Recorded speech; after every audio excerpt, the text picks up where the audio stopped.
Uh, Welcome to this special press conference on Operation Sindoor. We will begin with opening statements by the three senior officers to my right here who have been directly overseeing operations during Operation Sindoor. We have Lieutenant General Rajiv Ghai, Director General Military Operations, who will cover the aspects related to land domain.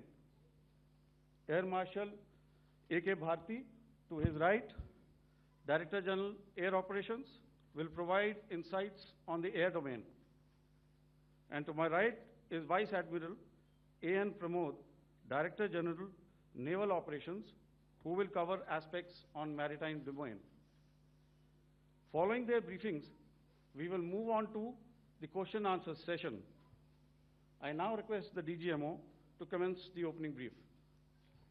Thank you, Sandeep. A very good evening to all of you, ladies and gentlemen. You are all by now familiar with the brutality and the dastardly manner in which 26 innocent lives were prematurely terminated at Pahalgam on the 22nd of April. When you combine those horrific scenes and the pain of the families that the nation witnessed with numerous other recent terrorist strikes on our armed forces and defenseless civilians, we knew that the time had arrived to make yet another compelling statement of our resolve as a nation. Operation Sindoor was conceptualized with a clear military aim to punish the perpetrators and planners of terror and to destroy their terror infrastructure. What I do not state here, of course, is the often stated determination of India and its intolerance to terror. It set into motion a very diligent and microscopic scarring of the terror landscape across the borders and the identification of terror camps and training sites. The locations that emerged were numerous, but as we deliberated more, we realized that some of these terror hubs were now bereft of any presence and had preemptively been vacated, fearing retribution from us. There was also a term of reference and our own binding, self-imposed restriction to target only terrorists and thus prevent collateral damage.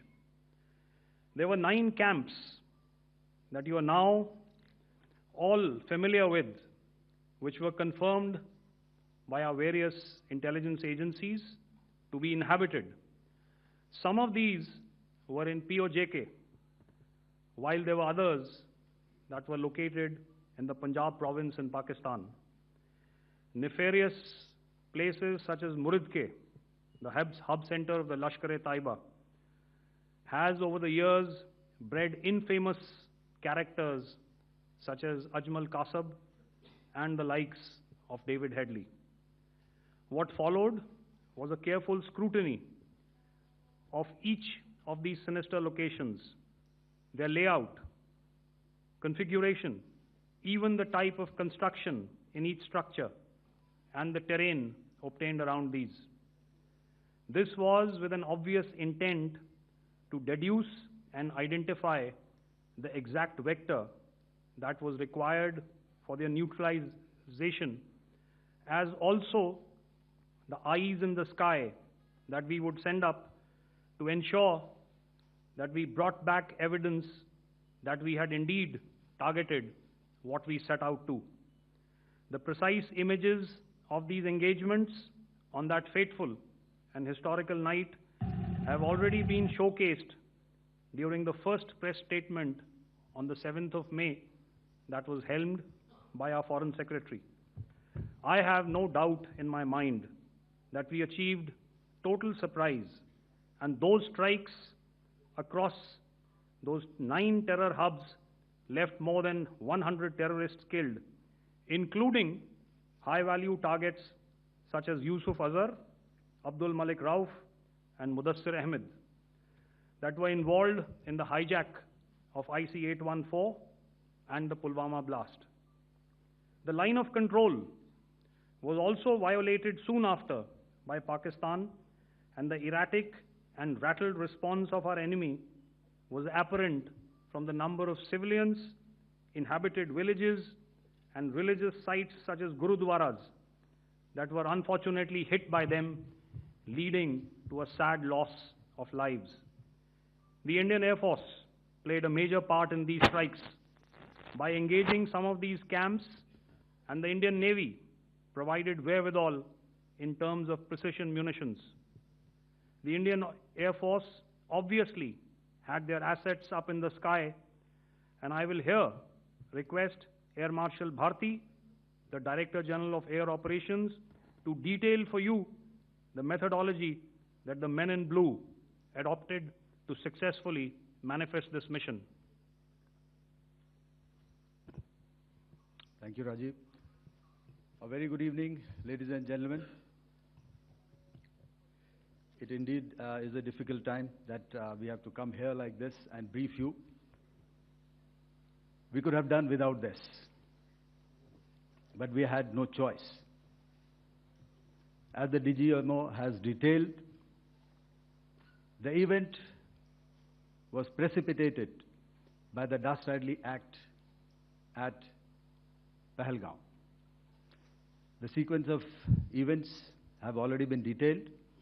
We carefully selected the targets, and out of the 9 selected targets, the target systems that were given to the Indian Air Force were the notorious training camps at Bhavalpur and Muridke, these being further from the international boundary.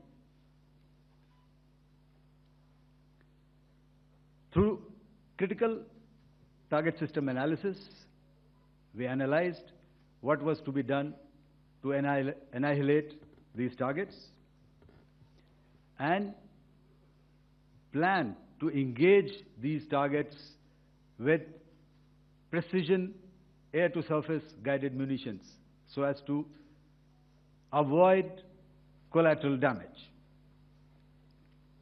The modalities of planning process I will not go through at this instant. However, what I would like to show you is the results that we achieved through our targeted airstrikes. Could I have the second slide, please?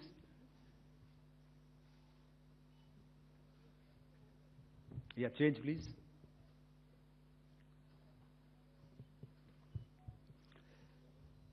Okay.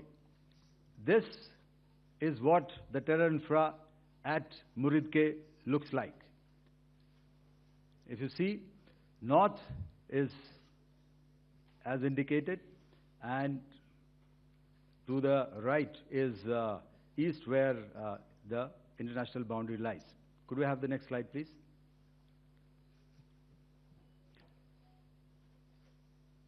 Orientating.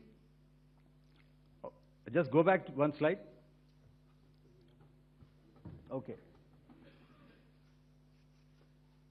Please have a look at this red building, the series of buildings out here, and this empty ground. Next.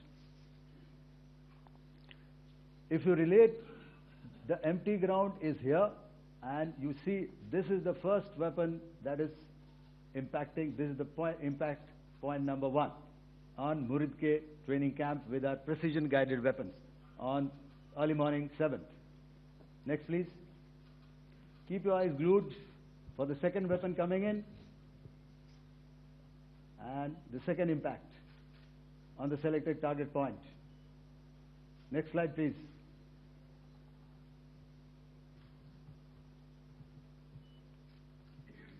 Third weapon, third impact. Continue. And fourth weapon, fourth impact. So these, through these targeted and precision targeting, we addressed the target at Muridke, which was the turning infrastructure. Can you hear me? All right. Okay, I'll come closer to the mic. Now we go to the next target, which is the Bhavalpur training camp. Next slide, please. Okay, just wait. So the effect, if you see,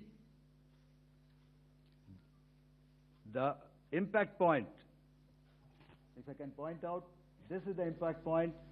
The ammunition has gone through the roof and it has created a blast inside, the photographs of which you would have, all of you would have seen. And the red building, after that, there was this double-story building. It has been completely decimated by precision targeting. Next, please. The target system, which was in the north, a series of buildings. I will show you how it looked. Next. Completely destroyed by our precision targeting. Next. Now coming to Bhavalpur, this is the target complex that we are dealing with, a fairly large target complex. So we had to carefully choose the points that we needed to address, which were high value and which would meet our stated objectives of eliminating the terrorists. I would like to draw your attention to this red canopy, and in relation to that, I would cover the targets. One target system is a series of buildings here, other one here, and other one out here. Next slide, please.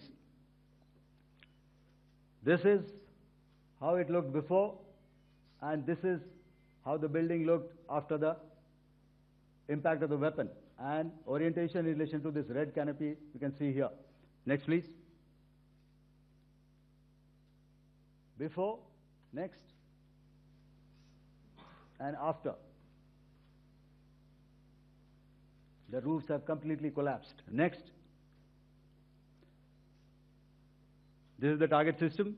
Next. Precision targeting, and we have achieved our objectives here. Next. All right. So that was what we did on the 7th. Our objective was to address these two terrorist camps, and that we did with precision. And thereafter, we maintained a robust air defense posture, because remember, our objective was to target the terrorists and terrorist infrastructure, not any other infrastructure, not the Pakistani military, not the Pakistani any other infrastructure. So that is what we have maintained on the 7th of May. However, what we saw in the evening of 7th of May, we were saturated with a raid of Pakistani unmanned aerial vehicles and small drones. And these came in waves in our civilian areas, over our military installations, and all of them were successfully intercepted. Few of them did manage to land. However, there was not much damage that they did. And we have our robust counter-US hard kill and soft kill systems which did the job. However, the difference here was that we had targeted the terrorists. The adversary now has targeted our civilians and the military infrastructure. So it had to be responded to. So in a quick and calibrated response, that very night, we struck their radar installations at Lahore and close to Gujranwala, the LYT installation, to indicate to him that we are ready, yet we do not want to escalate. Our fight was with the terrorists and not with the Pakistani military establishment. Thank you.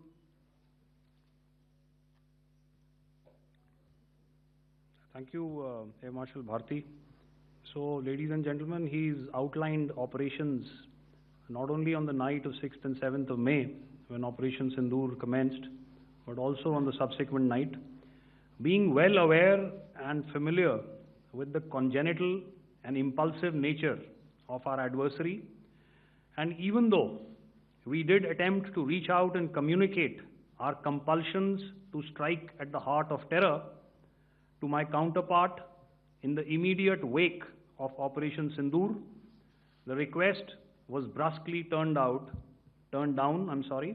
with an intimation that a severe response was inevitable and in the offing. We were, of course, prepared. Operations on the 7th and the 8th, Air Marshal Bharti spoken about. On the night of 8th and 9th of May, they flew drones and aircrafts into our airspace all across the borders and made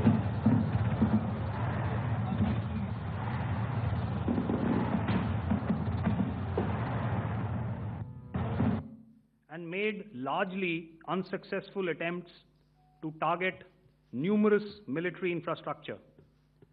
Violations on the line of control by Pakistan also commenced yet again and precipitated into fierce arty engagements. The air operations on the night of 8th and 9th of May, I'll yet again request the DG Air Operations to cover.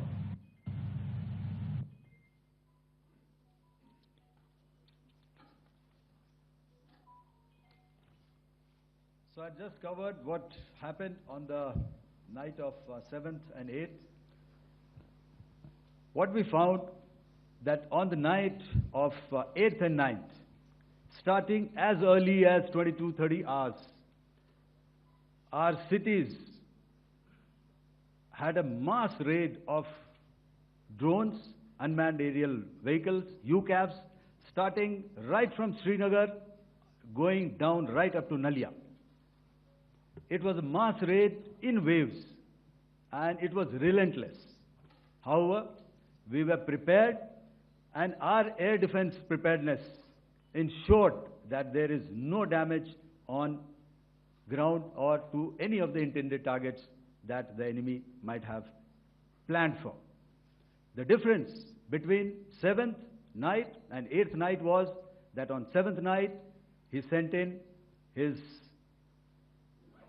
Jihad class of UAVs, however, these UAVs can go some distance, they are armed. However, on the 8th, less numbers of armed UCAVs were there or UAVs were there, and more numbers of quadcopters, maybe for surveillance or just for harassment of civilians. This continued till midnight. Our air defense preparedness ensured that there was no damage, that he wanted to up the ante, and he wanted a fight, and we were up to the task. In a measured and calibrated response, we once again targeted his military installations, which included his SAM sites at Malirkant. This also included his surveillance radar sites at Lahore and close to Gujranwala. These were suitably addressed, and thereafter his drone attacks continued even till morning, which we countered, and during the daytime there was some respite. Here I would like to bring out another aspect. What we found was that while the drone attacks were being launched from somewhere close to Lahore, enemy had allowed his civilian aircraft to also continue to fly out of Lahore. Not only his own aircraft, but international passenger aircraft, which is quite insensitive, and we had to exercise extreme caution, even at the cost of some tactical disadvantage, to ensure that there is no damage to any of the civilian aircraft. And this was also brought out in our press briefing during the day. On land, we also undertook certain measures, such as deployment of air defense and electronic warfare assets to establish an integrated grid with the Indian Air Force, and I have seen and heard some of you wax eloquent about the benefits of such an architecture when it comes to negating and combating air intrusions. We also carried out deployment to include movement of our forces in the land, sea, and air domains. The night of the 9th and the 10th of May saw similar intrusions by drones and aircrafts, and this time there was a concerted effort to target airfields and some very, very important logistic installations, albeit yet again unsuccessful and denied gallantly and efficiently, I must say, by the integrated Indian Air Force and Indian Army Air Defense. We further strengthened our deployment and also initiated some pressure points to send a very clear and unambiguous message to the other side to desist from any misadventures on land. Some of the airfields and dumps saw repeated attacks in waves from the air. All were thwarted.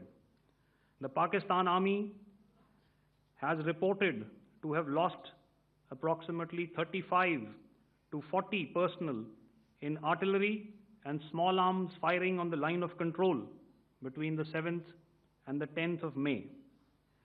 What the other side had probably also not reckoned with was the speedy and precise turnaround and hit back by the Indian Air Force. And I will yet again ask Air Marshal Bharti to speak about these significant and game-changing strikes.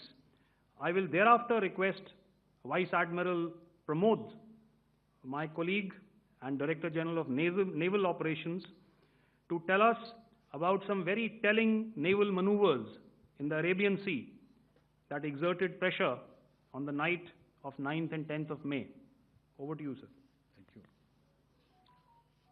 Commencing about 2000 hours, that is 8 p.m. local time, on 8th of May, several Pakistani unmanned aerial systems, drones, combat vehicles attacked multiple IF bases.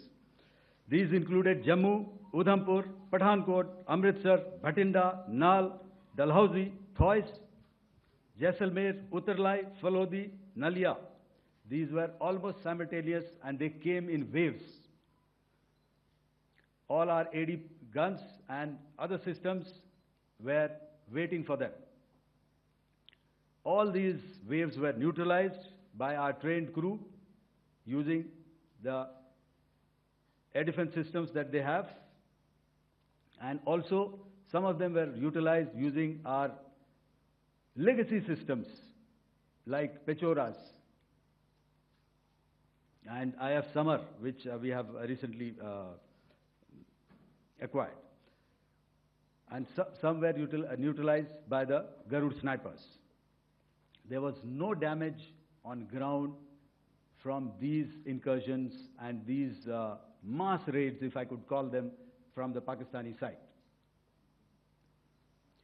However, following these relentless attacks on our air bases, on our forward positions, and on our civilian targets, this was time to convey some message to our adversaries. And therefore, a decision was taken to strike where it would hurt. And towards that, in a swift, coordinated, calibrated attack, we struck his air bases, command centers, military infrastructure, air defense systems across the entire Western Front. The bases we struck include Chaklala, Rafiki, and mind you, Chaklala is Islamabad, Rahim Yar Khan, Sakar, sending a clear message that aggression will not be tolerated. This was followed by strikes at Sargoda, Bholari, Jacobabad. We also struck the C2 centers at Murid, the UAE complex at Murid, Rafiki, radar at Chunia, which I will show you, Rahim Yar Khan airfield, and the unmanned combat aerial vehicle hangar at Sakar. I would like to reiterate here that we have the capability to target every system at these bases and more. However, it was only a measured response to instill good wisdom to our adversary to refrain from further escalation. IF's response was directed only at military installations, avoiding civilian and collateral damage. I would now like to show you some of the effects that have been achieved as a result of our air operation.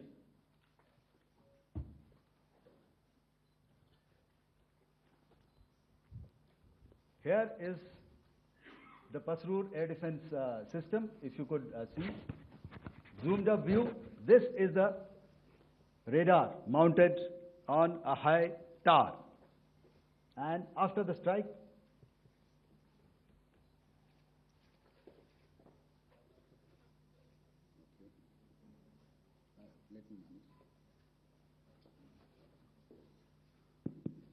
thank you.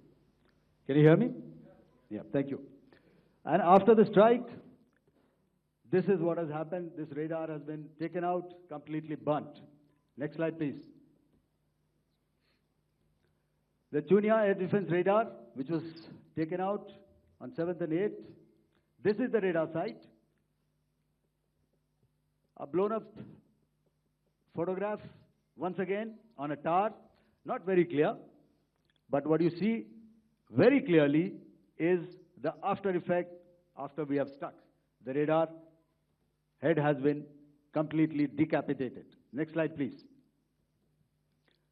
Arifwala air defense radar. In this complex, you see how it looked before, blown up image, and after really blown up. Next. Now coming to Sargodha airfield. Remember, this is one of their important airfields wherein they have a lot of assets, F-16s, other assets which they keep getting, training institutes. And we have stuck this airfield.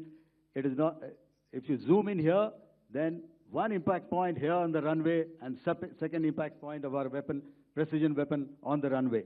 And if you see, this blown up, repairing going on. Same here. Next. Raimiar Khan. This is the area we have struck. A deep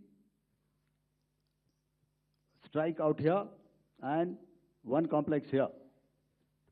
So this is how it looked before, and same, you see a big crater, another crater here, and this complex, after strike, neutralized.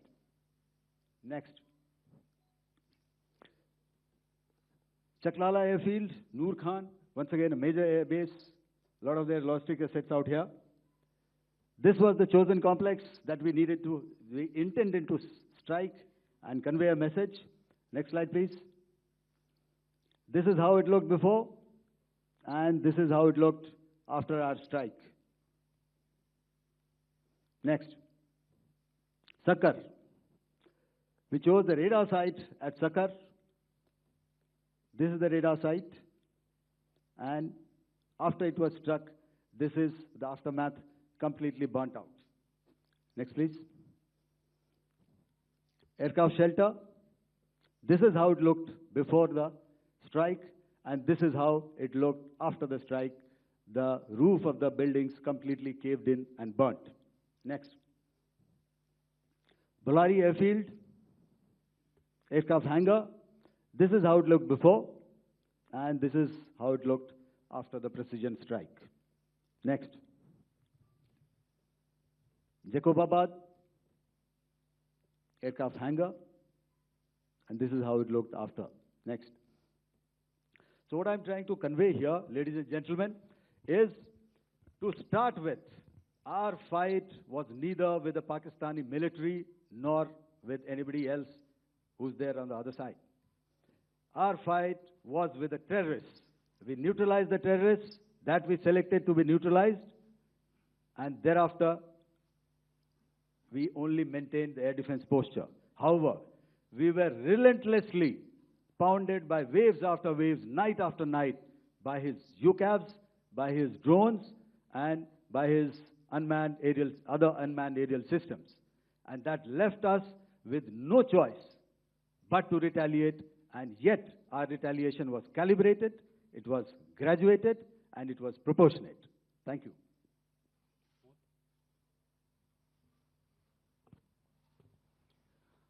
Good evening, ladies and gentlemen.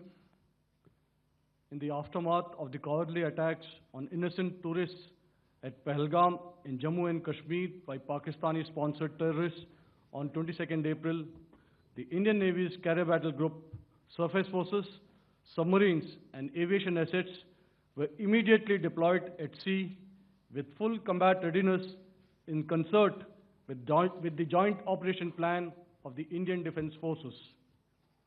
You may be aware that we tested and refined tactics and procedures at sea during multiple weapon firings in the Arabian Sea within 96 hours of the terrorist attack.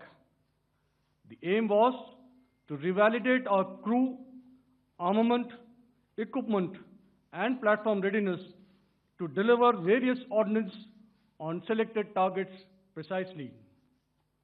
Thereafter, our forces remained forward deployed in the Northern Arabian Sea in a dissuasive and deterrent posture with full readiness and capacity to strike select targets at sea and on land, including Karachi at time of our choosing. The forward deployment of the Indian Navy compelled Pakistani naval and air units to be in a defensive posture, mostly inside harbors or very close to the coast, which we monitored continuously. The Indian Navy maintained seamless maritime domain awareness throughout the duration and was entirely aware of the location and movement of Pakistani units. In effect, we had and continue to have good battle space transparency using our maritime domain awareness grid. As you are aware, our response has been measured, proportionate, non-escalatory, and responsible from day one. Accordingly, the calibrated approach considered all options, including the ability of the Indian Navy for offensive action from and at sea.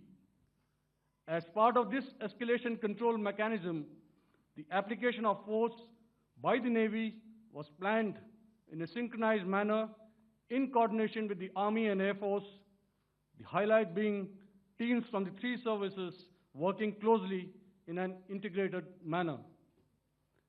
Along with the kinetic actions by the Indian Army and Indian Air Force, the overwhelming operational edge of Indian Navy at sea contributed towards Pakistan's urgent request for a ceasefire yesterday.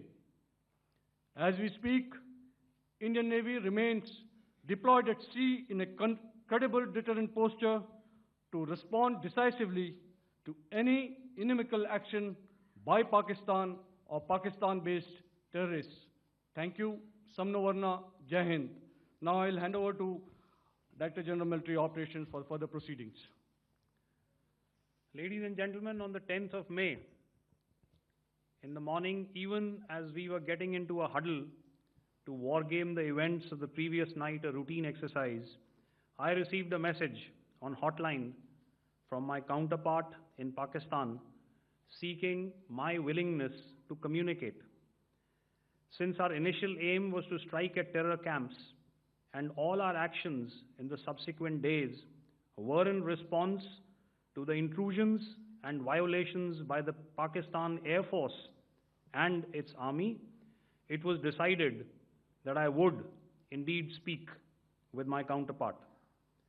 You are already aware, I've seen it being covered on national television, that my communication with the Pak DGMO was conducted at 15:35 hours yesterday and resulted in cessation of cross-border firing and air intrusions by either side with effect from 1700 hours, 10th of May, after he proposed that we cease hostilities. We also decided to further speak on the 12th of May, that's tomorrow, at 1200 hours, to discuss the modalities that would enable the longevity of this understanding. However, disappointingly, and must I add, expectedly, it took only a couple of hours for the Pakistan Army to violate these arrangements by cross-border and across the line of control firing, followed by drone intrusions across the expanse of the Western Front through last night and in the early hours of the morning today. These violations were responded to robustly and dealt with as they must be. We have earlier today sent another hotline message to my counterpart highlighting these violations of the understanding between the DGMOs on the 10th of May and our firm and clear intent to respond to these fiercely and punitively, if repeated tonight, subsequently, or later. In this regard, I must inform all of you that the Chief of Army Staff has earlier today conducted a security review and has granted full authority to our Army commanders for counter-actions in the kinetic domain in case of any violation by Pakistan. In the end, I pay my solemn homage to my 5 fallen colleagues and brothers from the armed forces and civilians who have tragically lost their lives in Operation Sindoor. Our hearts go out to the bereaved families, and we express our solidarity to them in this lifetime and beyond, at this grave juncture in their lives. Their sacrifices shall always be remembered and spoken of in glowing terms by a grateful nation. We have thus far, ladies and gentlemen, exercised, and my colleague Pramod highlighted this, immense restraint, and our actions have been focused, measured, and non-escalatory. However, any threat to the sovereignty, territorial integrity, and safety of our citizens will be met with decisive force. Jai Hind.